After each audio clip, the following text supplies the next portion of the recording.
The stars had always been quiet for humanity. For 300 years, humans had looked up at the night sky and wondered if they were alone. Then the Veltar came, and humanity wished they had stayed alone. Admiral Hana stood in the center of Earth's Defense Command. The room was dark, except for the blue light coming from dozens of screens. Officers sat at their stations, their fingers moving fast over keyboards. Everyone was tense. Everyone was afraid, but no one showed it. Hana was 52 years old. Her hair was gray at the sides, and her face had many lines from years of stress. She had served in the military for 30 years. She had seen many things, but she had never seen anything like this. On the main screen, 10,000 ships filled the darkness of space. They were Veltar warships. Each one was bigger than any ship humanity had ever built. They moved slowly toward Earth like a swarm of metal insects. They were still far away, but they were getting closer every hour. "Admiral," said Lieutenant Yuna from her station. She was young, only 25. But she was one of the best officers Hana had ever worked with. "The Veltar fleet will reach Earth orbit in 6 hours. Hana nodded slowly. 6 hours. That was all the time they had left. "Have they responded to our messages?" Hana asked. Yuna shook her head. "No, Admiral. We have sent 12 diplomatic messages in the last 2 days. They have ignored all of them." Hana closed her eyes for a moment. She had known this would happen. The Veltar did not negotiate. They did not talk. They only took what they wanted. The Veltar had first contacted Earth 5 years ago. At first, humanity was excited. They were not alone in the universe. There were other intelligent beings out there. Scientists celebrated. Religious leaders gave speeches. Children drew pictures of aliens and humans holding hands, but the excitement did not last long. The Veltar made their intentions clear very quickly. They wanted Earth. They wanted its water, its metals, its land. They did not care about the 8 billion humans living on the planet. To them, humans were nothing. They were insects. They were dirt. The Veltar had conquered hundreds of worlds across the galaxy. They had destroyed entire civilizations. Species that had existed for millions of years were now gone because of them. The Veltar believed they were the strongest race in the universe. No one had ever proven them wrong. "Admiral," said Captain Tejo. He was a tall man with a calm face. He had been Hana's second-in-command for 10 years. "High Commander Brel is requesting a video link." Hana felt her heart beat faster. Brel was the leader of the Veltar invasion force. He was known across the galaxy as the destroyer of worlds. He had personally ordered the death of billions. "Put him through," Hana said. The main screen changed. The image of the Veltar fleet disappeared. In its place was the face of High Commander Brel. He was terrifying to look at. His skin was gray and rough like stone. His eyes were completely black, with no white parts. He had no nose, just 2 small holes in the middle of his face. His mouth was wide and filled with sharp teeth. He wore black armor that covered his entire body. "Human Admiral," Brel said. His voice was deep and cold. "I am pleased you finally wish to speak." Hana kept her face calm. She would not show fear. "Not to him. High Commander," she said. "I am Admiral Hana of Earth's Defense Command. I am contacting you to deliver a formal warning." Brel's mouth twisted into something that might have been a smile. "A warning? How amusing. Please, continue." "The people of Earth do not want war," Hana said. "We have sent you many messages asking for peace. We have offered to share our resources. We have asked only that you leave our planet and our people alone." "Yes," Brel said. "I received your messages. They were quite entertaining. My officers and I had many good laughs." Hana felt anger rise in her chest, but she pushed it down. "High Commander, this is your final warning. If you do not turn your fleet around and leave our solar system, we will be forced to defend ourselves." And he quoted. For a moment, there was silence. Then Brel started to laugh. It was an ugly sound, like rocks grinding together. "Defend yourselves?" he said. "With what? We have scanned your planet. We have studied your technology. You have no fleet. You have no weapons that can touch us. You are primitives playing with fire, while we command the power of stars. You do not know everything about us, Hana said quietly. I know enough, Brel replied. I know that your species has existed for only a few 100,000 years. My people have ruled the galaxy for millions of years. I know that you have only traveled to your own moon and a few nearby planets. We have conquered thousands of worlds. I know that your weapons are based on simple chemical reactions. Our weapons use energy that your scientists cannot even imagine. He leaned closer to the screen. His black eyes seemed to look right through Hana. You are nothing, he said. Your planet is nothing. In a few hours, your species will be nothing. I will burn your cities. I will boil your oceans. And when I am done, I will not even remember your name. Hana did not look away. She stared directly into those terrible black eyes. I have delivered my warning, she said. What happens next is your choice. But know this, High Commander. Humanity has survived ice ages. We have survived plagues.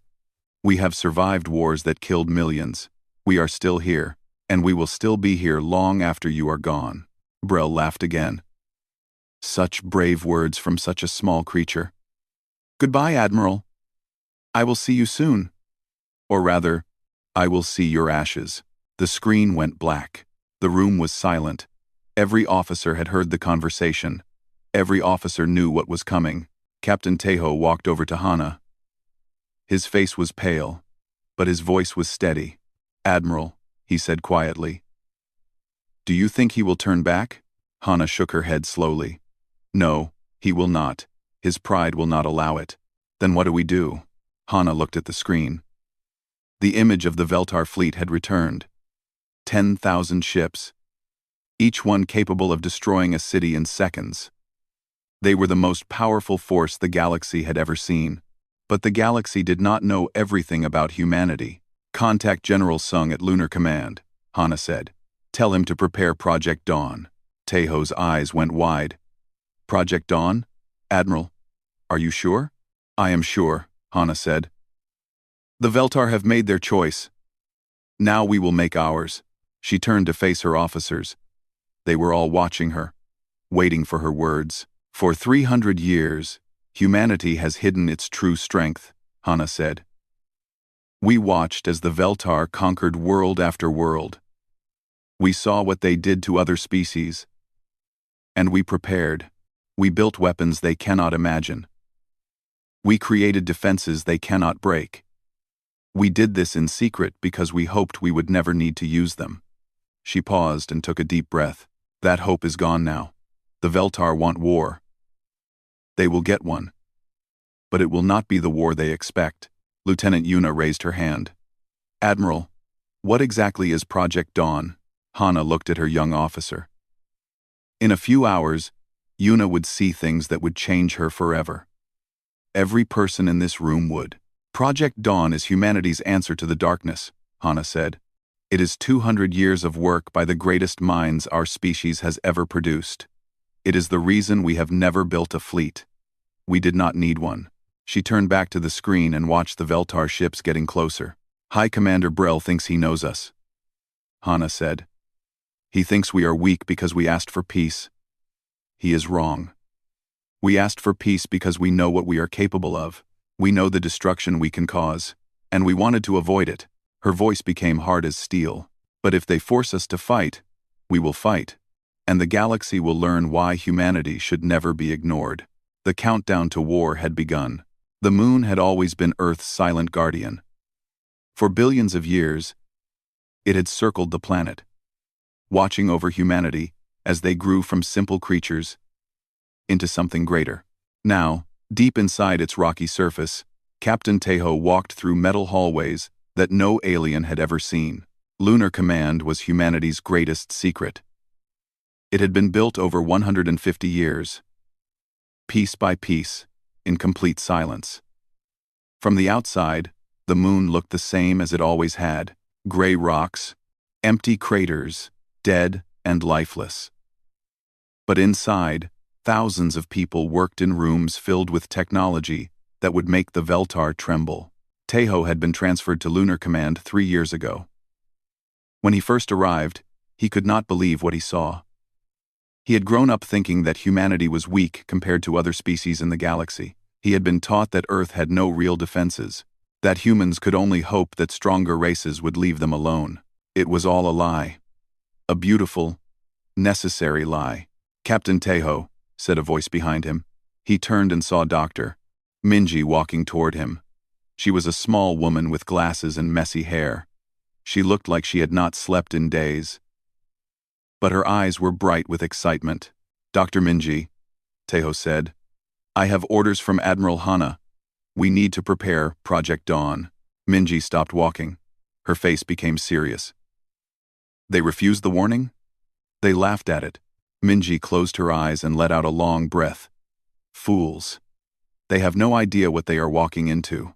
She turned and started walking quickly down the hallway. Tejo followed her.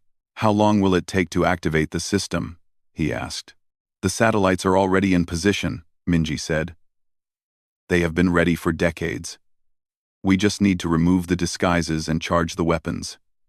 3 hours. Maybe less." Tejo thought about the Veltar fleet, 10,000 ships filled with soldiers who wanted to destroy everything he loved. His mother lived in Seoul. His sister had just had a baby. His friends, his memories, his entire world was on Earth. "Will it work?" he asked quietly. Minji stopped and looked at him.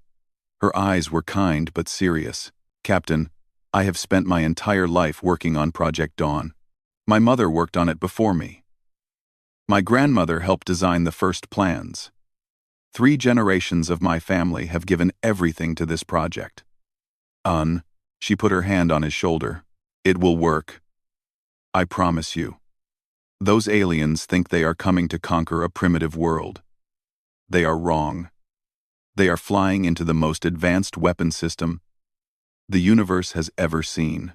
They continued walking until they reached a large door. Minji pressed her hand against a scanner. The door slid open with a soft sound. Inside was the control room for Project Dawn. Tejo had seen it before, but it still amazed him. The room was huge, as big as a sports stadium.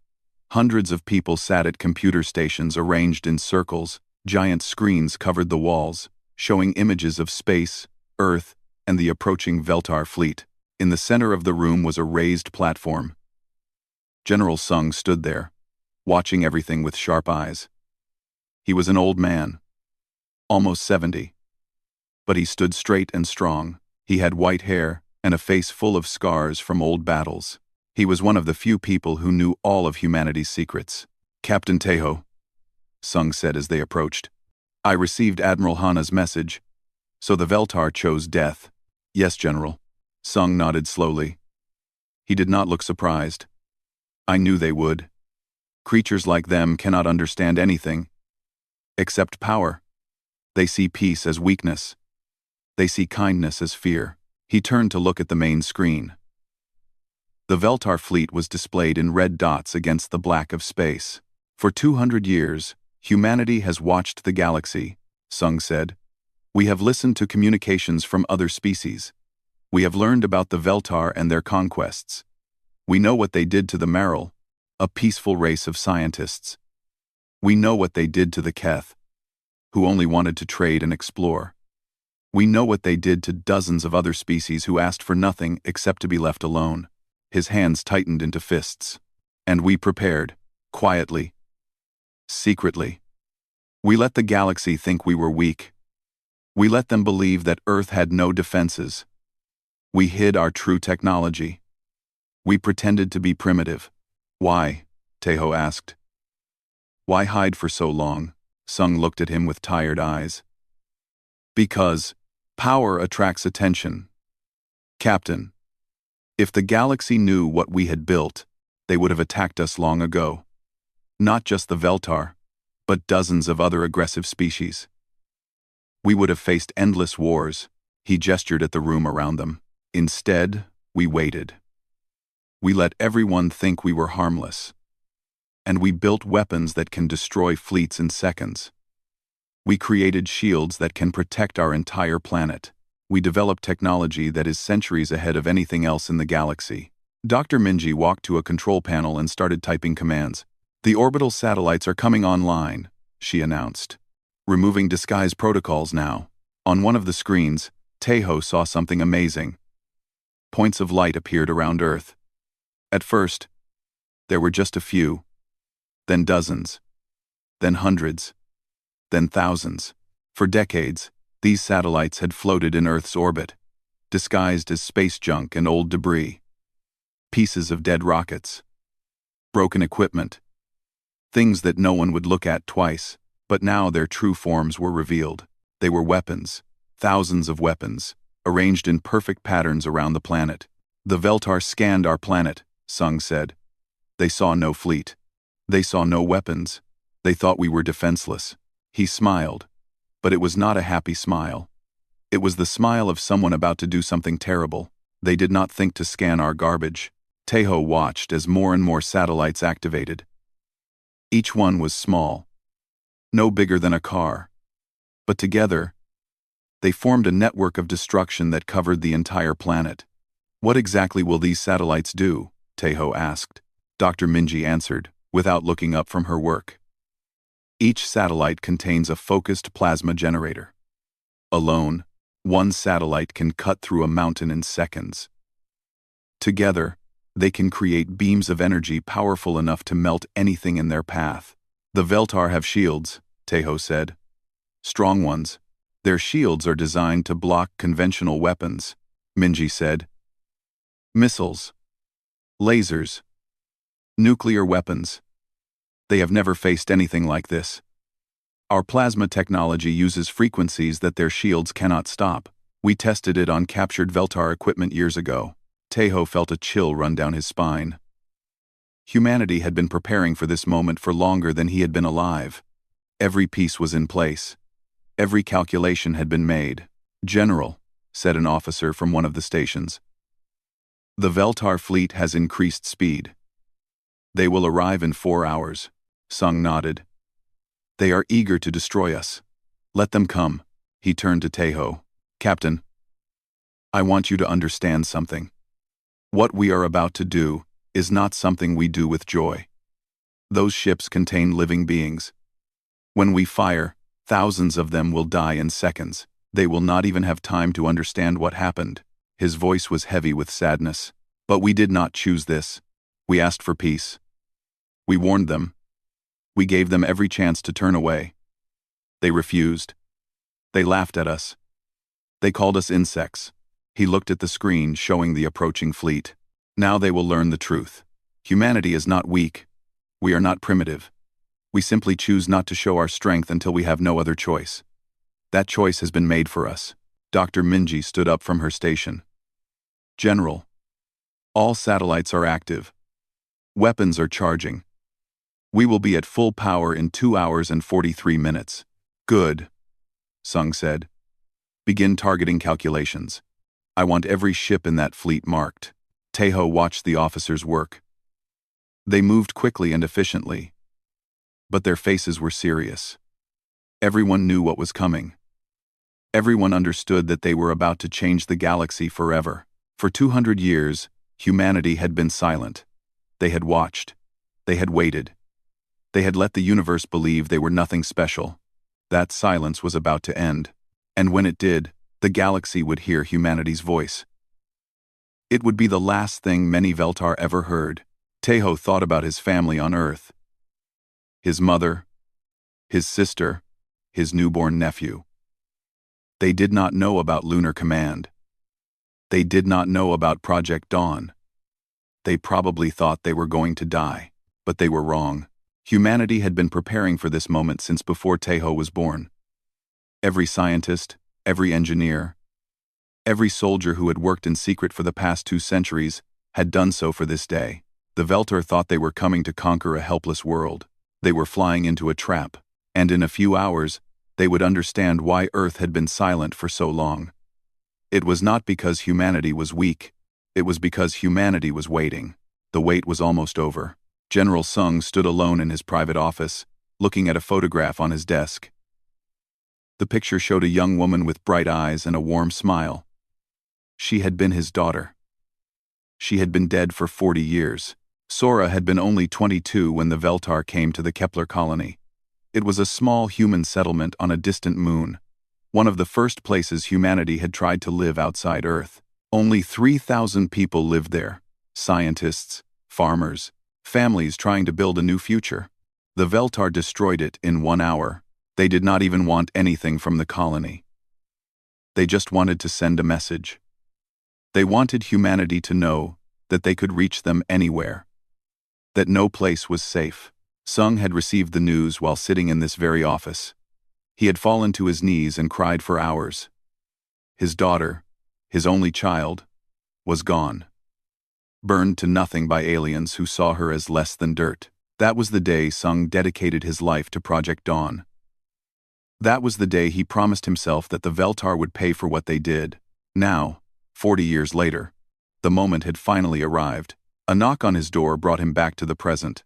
"Come in," he said, putting the photograph back on his desk. Captain Tejo entered. His face was tense. "General, the weapons are fully charged. We are ready to activate Project Dawn." Sung nodded and stood up. He put on his uniform jacket and looked at himself in a small mirror. He saw an old man with tired eyes, but those eyes still burned with purpose. "Let us end this," he said. They walked together to the main control room. The atmosphere had changed since Tejo had left. Before, people had been nervous but controlled. Now, the room was electric with tension. Everyone knew what was about to happen. Dr. Minji was waiting at the central platform. She held a small device in her hand. It was a simple metal box with a single button. "Is that it?" Tejo asked, looking at the device. "The activation control?" "Yes," Minji said. "One button. That is all it takes to fire every satellite at once." Such a small thing, Tejo thought. Such a small thing to cause so much destruction. Admiral Hana's face appeared on the main screen. She was still at Earth Defense Command, watching the same Veltar fleet from a different angle. "General Sung," she said. "Status report. All systems are ready, Admiral. Weapons charged, targets locked. We are waiting for your order." Hana's face was calm, but Tejo could see the weight in her eyes. She was about to give an order that would kill thousands. Even if those thousands were enemies, it was not an easy thing to do. "The Veltar fleet is now 30 minutes from Earth orbit," Hana said. "High Commander Brel has sent one final message. He says he will enjoy watching our planet burn." Sung's jaw tightened. He will not see anything burn except his own ships. "General," Hana said slowly, "you have known about this day longer than anyone. You have worked toward it for 40 years. I need to ask you one last time. Are you certain this is the right choice?" Sung thought about his daughter. He thought about the 3,000 people who died at Kepler colony. He thought about all the other species the Veltar had destroyed. "Admiral, I wish there was another way. I truly do. But the Veltar do not understand peace. They do not understand mercy. The only thing they understand is strength. If we do not show them our strength now, they will destroy us. And then they will move on to the next world, and the next, forever." He looked at the screen showing the enemy fleet. "This is not revenge. This is survival. And sometimes, survival requires terrible things. To heaven send. Number." Hana nodded slowly. "I understand. General Sung, you have my authorization. Activate Project Dawn." The room went completely silent. Sung turned to Dr. Minji. She handed him the small metal device. It felt light in his hand. Too light for something that would change the universe. "Attention, all stations," Sung said, his voice echoing through the room. "Begin final activation sequence." Officers began calling out reports. Satellite network online. Targeting systems confirmed. Energy levels stable. All weapons ready to fire. Sung looked around the room one last time. These people had worked in secret for years. They had given up normal lives, normal careers, normal families. All for this moment. I want to say something before we do this, Sung said. What we are about to do will change everything. The galaxy thinks humanity is weak. After today, they will know the truth. They will fear us. They will respect us. And some of them will hate us. He held up the activation device. But we did not ask for this war. We did not want this power. We built these weapons because we had to. Because the universe is cruel. And the weak do not survive. Humanity will not be weak. Humanity will not be victims. Not anymore. Not ever again. He looked at the photograph of his daughter in his mind. This is for everyone we have lost. This is for everyone we will save. This is for humanity. His thumb pressed the button. For a moment, nothing seemed to happen. The screens showed the same images. The Veltar fleet continued moving forward. The officers sat at their stations. Then the satellites began to glow. Around Earth, thousands of small machines that had looked like garbage suddenly came alive with light. Blue energy gathered at the tip of each satellite, growing brighter and brighter until it was hard to look at. Energy built up at 90%, Minji reported. Her voice was shaking slightly. 95%. 100%. Weapons are fully charged. On the screen, the Veltar fleet had noticed something was wrong. Their ships began to change formation. Some tried to raise their shields higher. Others started to turn away. It was too late. Firing sequence initiated, Minji said. Firing in 5, 4, 3, 2, 1. Light. That was the only word Tejo could think of. Light everywhere. The screens went white as thousands of plasma beams fired at once. Each beam was thin and focused, but together they created a wall of energy that stretched across space. The beams moved at incredible speed. They crossed the distance between Earth and the Veltar fleet in less than a second. And then, they hit. The first Veltar ships did not even have time to react. The plasma beams cut through their shields like they were not there. They cut through the thick metal hulls. They cut through everything inside. The ships did not explode at first. They simply came apart, sliced into pieces by lines of pure energy. Then the fires started. As oxygen escaped from the broken ships, it ignited. Explosions rippled through the fleet. One ship hit another, and another, creating chains of destruction that spread in every direction. High Commander Brel was on his command ship in the center of the fleet. He watched in horror as his greatest warships were torn apart around him. He tried to give orders, but there was nothing to order. His fleet was dying. His soldiers were dying. Everything was ending. "What is this?" he screamed. "What is happening?" His officers had no answers. Their instruments were going crazy. Their shields were useless. Their weapons could not even identify what was attacking them. A plasma beam hit the ship next to Brel's command vessel. It exploded in a ball of fire that filled the view screen with orange light. "Turn around," Brel ordered. "All ships, retreat!"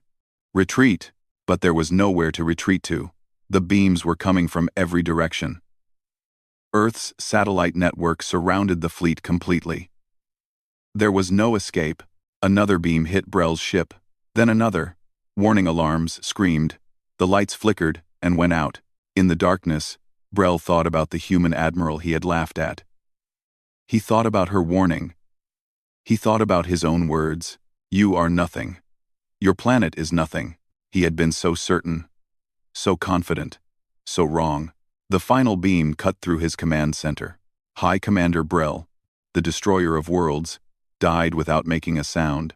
Back at Lunar Command, the officers watched in stunned silence as the Veltar fleet disappeared from their screens. Where 10,000 ships had been, there was now only debris and fire. The battle, if it could be called a battle, had lasted less than 5 seconds. Tejo felt tears running down his face. He did not know if they were tears of relief or horror. Maybe both. General Sung stood completely still. His eyes were fixed on the screen. His face showed no emotion. "It is done," he said quietly. "May God forgive us." "Doctor." Minji walked to his side. She looked older than she had an hour ago. "General, she said gently. We saved billions of lives today. We protected our planet, our families, our future. General, General, Sung nodded slowly. I know. But I also know that we just killed thousands of living beings in seconds. They were enemies. Yes. They would have killed us without mercy. But they were still alive, and now they are not. He turned away from the screens. Remember this feeling, he said to everyone in the room. Remember what it costs to use this kind of power. We built these weapons to protect ourselves, not to conquer others. We must never become like the Veltar. We must never enjoy destruction. End quote. He walked toward the door. We won today, but let us hope we never have to do this again. The door closed behind him. Teho looked at the empty space where the Veltar fleet had been. He thought about the families on Earth who did not know yet that they were safe. He thought about his mother, and his sister, and his nephew. They would live. Because of what happened here today, they would live. Project Dawn had worked. Humanity was silent no more. The debris field stretched for thousands of kilometers. Pieces of metal that had once been proud warships now floated silently through space. Bodies of Veltar soldiers drifted among the wreckage, frozen in the cold vacuum. Fire still burned in some sections where oxygen had not yet escaped. It was a graveyard. The largest graveyard the galaxy had ever seen. Lieutenant Yuna guided her small scout ship through the destruction. She had been sent from Earth to document what had happened, to record the evidence, to make sure the galaxy knew the truth. She had seen images on the screens at Defense Command, but seeing it with her own eyes was different. It was terrible. It was sad. It was necessary. Her communication device crackled with Admiral Hana's voice. Lieutenant, what is your status? I am in the debris field now, Admiral, Yuna replied. Her voice was quiet. It is hard to describe. There is nothing left. No complete ships. No survivors. Everything is destroyed. Document everything, Hana said. The galaxy will want to see this. They need to see this. Yuna activated her recording equipment and began to fly slowly through the wreckage. She pointed her cameras at the broken hulls, the floating debris, the bodies. I am seeing what looks like the remains of a command ship, she reported. It has been cut into 3 pieces. The markings suggest it was High Commander Brell's vessel, so Brell was dead. The destroyer of worlds had been destroyed himself. Yuna did not feel happy about it. She did not feel anything except a deep tiredness. Continue your survey, Hana said. How long until you have complete documentation? Several hours, Admiral. The debris field is very large. As Yuna flew through the graveyard, she thought about what had happened. Less than 12 hours ago, this had been the most powerful fleet in the galaxy. 10,000 ships crewed by hundreds of thousands of Veltar soldiers. They had conquered worlds. They had destroyed civilizations. They had believed themselves to be unstoppable. Now they were nothing but garbage floating in space. The battle, if anyone could call it that, had lasted exactly 4.7 seconds. From the first plasma beam to the last explosion, less than 5 seconds had passed. In that tiny amount of time, humanity had proven that they were not the weak species everyone thought they were. Yuna found a section of hull with writing on it. Veltar words she could not read. She took pictures of it anyway. Lieutenant, came a new voice over the communication device. It was Captain Teho, speaking from Lunar Command. How are you doing? Yuna took a deep breath. I am fine, Captain. Just processing. I understand. We all are. There was a pause. Yuna. Teho said. Teho. Teho said, using her name instead of her rank. You should know that Earth is celebrating. People are in the streets. They are crying with relief. Families are holding each other. The news is spreading everywhere. Yuna looked out at the destruction around her. They are celebrating this? They are celebrating being alive. They are celebrating that their children will grow up. That their cities will not burn. They do not see what you are seeing. They only know that they are safe. Yuna supposed that was true. To the people on Earth, this was a victory. A miracle. They had faced extinction and survived. Of course they would celebrate, but out here, among the bodies and the broken ships, it was hard to feel like celebrating. She continued her survey for 3 more hours. She recorded everything. Every piece of wreckage. Every floating body. Every burned section of hull. When she was done, she had documented the complete destruction of the Veltar invasion fleet. Not a single ship had survived. Not a single soldier had escaped. As she turned her scout ship back toward Earth, she received another message. This one was from Admiral Hana. Lieutenant Yuna, return to Defense Command immediately. We have received communications from the Veltar homeworld. Yuna felt her stomach tighten. Communications? Are they sending another fleet? No, Hana said. There was something strange in her voice. They are asking what happened. They do not understand how their entire fleet was destroyed. They are afraid. Afraid. The Veltar, who had terrorized the galaxy for millions of years, were afraid.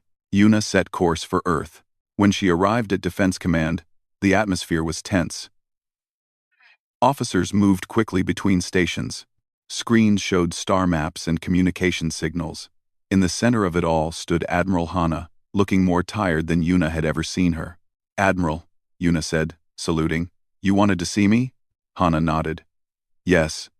Come with me. She led Yuna to a private room.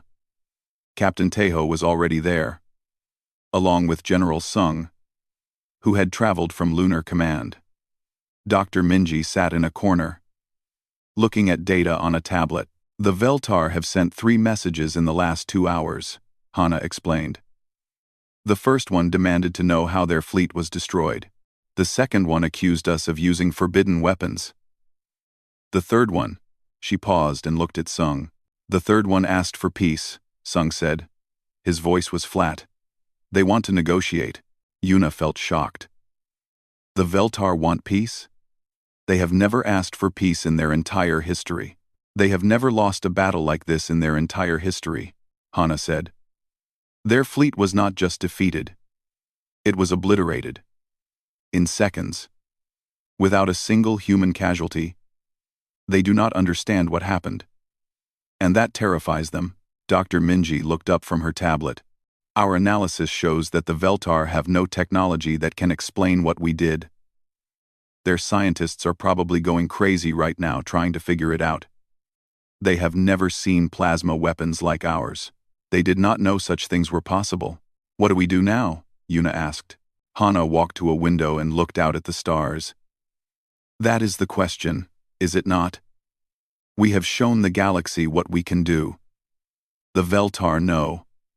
Soon, everyone will know. The question is what kind of power we want to be. Sung spoke up.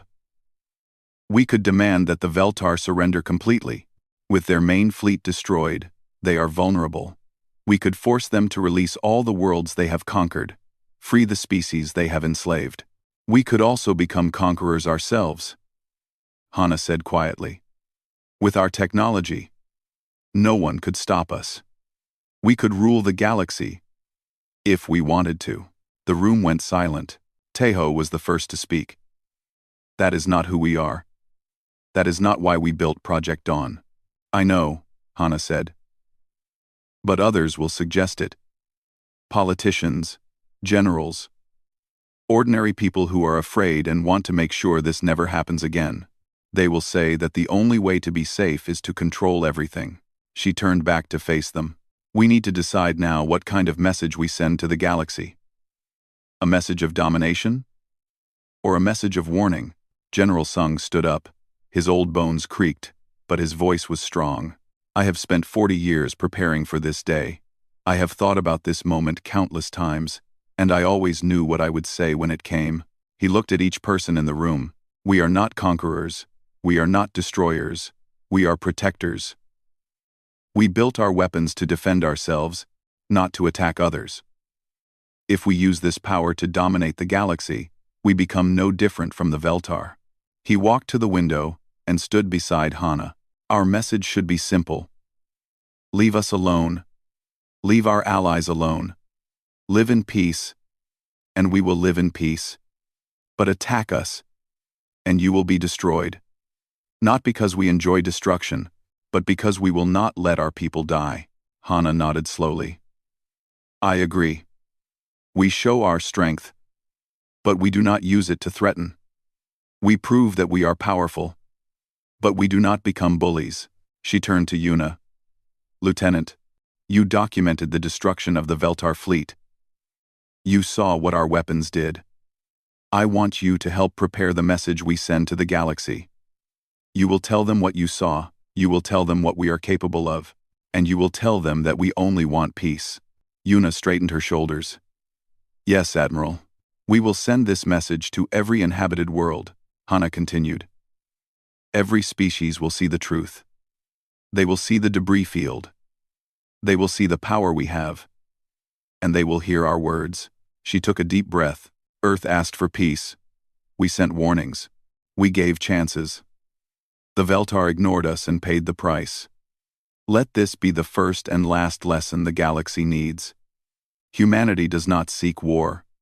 But humanity will not accept destruction. Attack us, and you will fall. Leave us in peace, and we will be the best friends you could ever have. Dr. Minji smiled slightly. It is a good message, strong but not threatening. Honest. It is who we are, Sung said. Or at least, who we want to be. Yuna looked at these people around her. Admiral Hana, who had faced down the Veltar with nothing but words. General Sung, who had waited 40 years for justice. Dr. Minji, who had built weapons she hoped never to use. Captain Teho, who had stood strong even when afraid. They were not perfect. They had just killed thousands of beings. But they were trying to do the right thing. They were trying to build a better future. And that, Yuna thought, was what being human meant. I will help prepare the message, she said. I will make sure the galaxy understands. Hana put her hand on Yuna's shoulder. Thank you, Lieutenant. The universe is about to learn about humanity. Let us make sure they learn the right lessons. The obliteration was over. Now came the harder part, showing the galaxy that humanity's greatest strength was not their weapons, but their choice of when not to use them. 3 days had passed since the destruction of the Veltar fleet. 3 days of chaos, celebration, and fear. News had spread across Earth faster than anyone could control. People knew that they had been saved. They knew that humanity had weapons beyond anything the galaxy had ever seen. And they had many, many questions. Admiral Hana had spent those 3 days in meetings. Politicians wanted answers. Military leaders wanted control of Project Dawn. Religious figures wanted to know if humans had played God. Everyone had an opinion about what should happen next. But today, the talking would stop. Today, humanity would speak to the galaxy. Lieutenant Yuna stood in the broadcast center at Earth Defense Command. Cameras were set up around the room, pointed at a simple stage with a podium. The broadcast would be sent to every communication network in known space. Thousands of worlds would receive it. Billions of beings would watch. Captain Teho stood beside her. Are you ready for this? Yuna shook her head. No. But I will do it anyway. She had spent 2 days writing and rewriting her part of the message. She would introduce the footage of the battle. She would explain what she had seen in the debris field. She would put a human face on the destruction. It was not an easy job. But Admiral Hana had chosen her for a reason. You were there, Hana had said. You saw it with your own eyes. When you speak, people will hear truth. Not politicians. Not generals. Just a young officer who witnessed something terrible and is still processing it. General Sung entered the broadcast center. He looked older than he had 3 days ago. The weight of what had happened showed in every line on his face. The Veltar have accepted our terms, he announced. They will withdraw from all human territories. They will release the 3 species they enslaved in the past century. They will sign a permanent peace treaty. Teho's eyes went wide. They agreed to everything? They had no choice. Their fleet is gone. Their military strength is broken, and they know that we could do to their homeworld what we did to their ships. Would we? Yuna asked quietly. Would we really attack their homeworld? Sung was silent for a long moment. I hope we never have to answer that question. But the fact that they believe we might is enough. Admiral Hana entered the room. She wore her formal uniform, decorated with medals from 30 years of service. Her gray hair was pulled back neatly. She looked every inch the leader humanity needed. It is time, she said. Are we ready?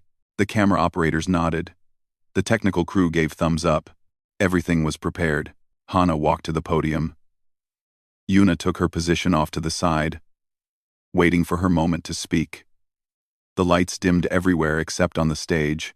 Broadcasting in 5, said a technician. 4, 3, 2, 1. A red light appeared on the main camera. They were live to the galaxy. Hana looked directly into the camera. Her face was calm but serious. My name is Admiral Hana of Earth. I am speaking to all intelligent beings across the galaxy. This message will explain what happened 3 days ago in Earth's orbit.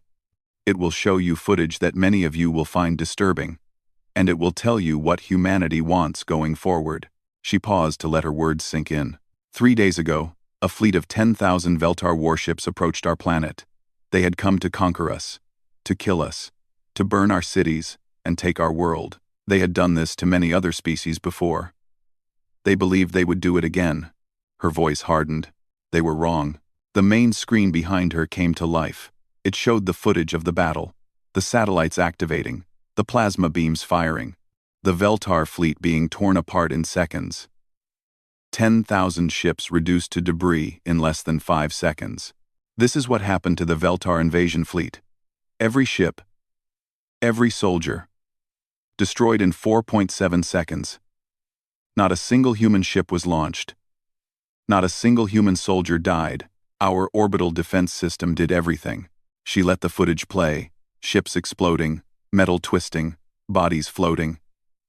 It was terrible to watch, but the galaxy needed to see it. We did not want this war. We sent 12 diplomatic messages asking for peace. We offered to share resources. We warned them multiple times that we could defend ourselves. High Commander Brell laughed at our warnings. He called us primitive. He said he would burn our planet and not even remember our name. Hana's eyes seemed to look through the camera at every being watching. He was wrong about everything. The footage ended. Hana continued speaking. For 200 years, humanity has hidden its true technology. We let the galaxy believe we were weak. We did this because we did not want war. We did not want attention from aggressive species. We wanted to live in peace. She shook her head slowly. But peace requires strength. The galaxy is not kind to the weak. Species that cannot defend themselves are conquered, destroyed, forgotten. We refuse to let that happen to humanity. Now she spoke with more force. To the Veltar and any other species considering aggression against Earth, hear me clearly. We have the power to destroy your fleets in seconds. We have the technology to reach your homeworlds. If you attack us, you will not survive. This is not a threat. It is a fact. Then her voice softened. But we do not want to use this power. We are not conquerors. We are not destroyers. We built our weapons to protect ourselves, not to dominate others. All we have ever wanted is to live in peace, to explore the stars, to meet other species, and learn from them. She stepped back from the podium. Now I will let Lieutenant Yuna share what she saw in the debris field. She was the first human to survey the destruction. Her words are not those of a politician or general. They are the words of a young officer who witnessed something that will stay with her forever. Yuna walked to the podium. Her heart was beating fast, but she kept her face steady. Billions of beings were watching her. The weight of that was almost too much to bear. 3 days ago, I flew through what used to be the Veltar fleet, she began. Her voice was quiet but clear. I saw things I will never forget. Broken ships, burning wreckage, bodies floating in space. She paused and took a breath. The Veltar were our enemies.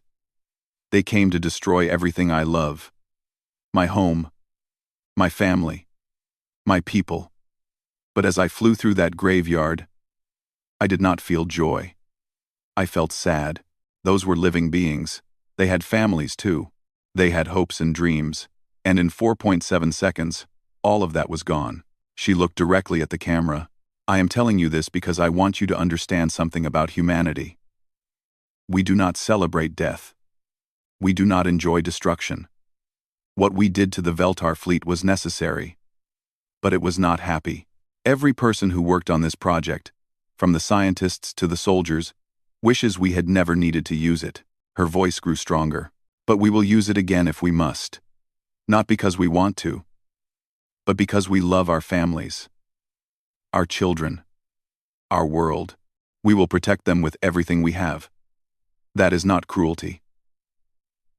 That is love. She stepped back and let Admiral Hana return to the podium. Humanity's message to the galaxy is simple, Hana said. Leave us in peace, and we will be peaceful. Trade with us, and we will be fair. Share knowledge with us, and we will share in return. We want to be friends with every species willing to treat us with respect. Her eyes hardened. But attack us, threaten us, or harm our people, and you will discover why the Veltar fleet no longer exists. We asked them for peace. They chose war. We warned them. They laughed. Now they are gone. She paused one final time. Let this be the last lesson the galaxy needs. Humanity does not seek conflict, but humanity will never accept defeat. We have been ignored. We have been mocked. We have been underestimated. That ends today. She straightened her shoulders. The stars are quiet now. Let them stay quiet. Let peace reign across the galaxy. But know this. If the darkness ever comes for Earth again, we will be ready. We will always be ready. The red light on the camera turned off. The broadcast was complete. Silence filled the room. Then, slowly, the officers began to applaud. Not with joy, but with respect. They had just changed the galaxy forever. Yuna felt tears on her cheeks. She did not wipe them away. Teho put his hand on her shoulder. You did well. The galaxy heard you. Do you think they understood? She asked. Some will not. But they will all remember. Admiral Hana walked over to them. She looked exhausted but relieved. It is done. Whatever happens next, the universe knows who we are now. They know what we can do. And they know what we choose not to do. General Sung joined them. His old face had a small smile. When I was young, I wondered if humanity would ever matter in the galaxy. We were so small, so new, so alone. He looked out the window at the stars. Now the galaxy will never forget us. We taught them something important today. We taught them that the quiet ones, the peaceful ones, the ones who ask for mercy, are sometimes the most dangerous of all, not because we want to be, but because we have learned that kindness without strength is weakness, and we are not weak. The stars continued to shine. Earth continued to turn. Life continued on 1 billion worlds across the galaxy. But everything had changed. Humanity was no longer ignored, and the universe would never be the same. Far across the galaxy, on worlds that had never heard of Earth, beings watched the broadcast and wondered about these strange creatures called humans. They had destroyed the Veltar in seconds. They had weapons beyond imagination. They could have demanded surrender from the entire galaxy. Instead, they asked for peace. That, more than the weapons, more than the destruction, more than the power, was what made the galaxy afraid. Because beings who have absolute power and choose not to use it are the most unpredictable of all. And unpredictable beings are the most dangerous. Humanity had sent its message. The galaxy had received it. Now, only time would tell what came next. But one thing was certain. Earth would never be ignored again.